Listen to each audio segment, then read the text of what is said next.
بسم اللہ والصلاۃ والسلام علی رسول اللہ۔ العلی سب سے بالا، الاعلیٰ بلند و برتر، المتعال بہت بلند و بالا۔ اللہ تبارک تعالیٰ نے سورہ بقرہ میں فرمایا، آیت نمبر 255، وہ تو بہت بلند اور بہت بڑا ہے۔ اور سورہ اعلیٰ میں کہا، اپنے بہت ہی بلند اللہ کے نام کی پاکیزگی بیان کر۔ پھر سورہ رعد میں فرمایا، آیت نمبر 9، ظاہر و پوشیدہ کا وہ عالم ہے سب سے بڑا اور سب سے بلند و بالا۔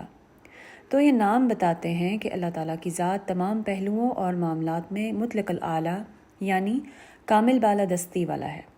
چنانچہ وہ العلی ہے، یعنی وہ ذات جو سب سے بالا ہے، وہ عرش پر براجمان ہے اور تمام مخلوقات اور جہانوں سے بالا تر ہے، جیسا کہ رب العالمین سورہ طٰہٰ میں فرماتے ہیں، آیت نمبر 5، جو رحمان ہے عرش پر قائم ہے۔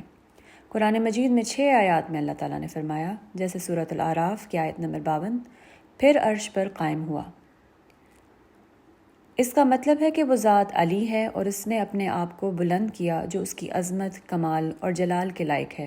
وہ پاک ہے، بے شک وہ العلی ہے، اپنی عزت و قدرت میں وہ اپنی صفات میں بلند و عظیم ہے۔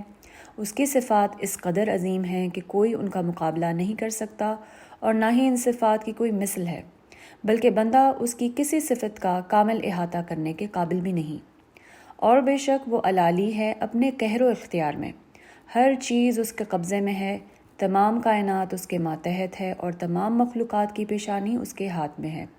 اس کی اجازت کے بغیر نہ کچھ حرکت میں آتا ہے اور نہ ہی ساکن ہوتا ہے۔ وہ جو چاہتا ہے ہو جاتا ہے اور جو نہیں چاہتا نہیں ہوتا۔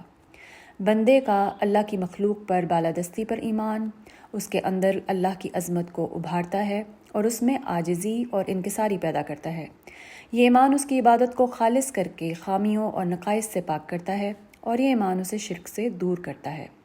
سورہ حج میں اللہ تعالیٰ نے فرمایا، آیت نمبر 62، یہ سب اس لیے کہ اللہ ہی حق ہے اور اس کے سوا جسے بھی پکارتے ہیں وہ باطل ہے، اور بے شک اللہ ہی بلند و بالا کبریائی والا ہے۔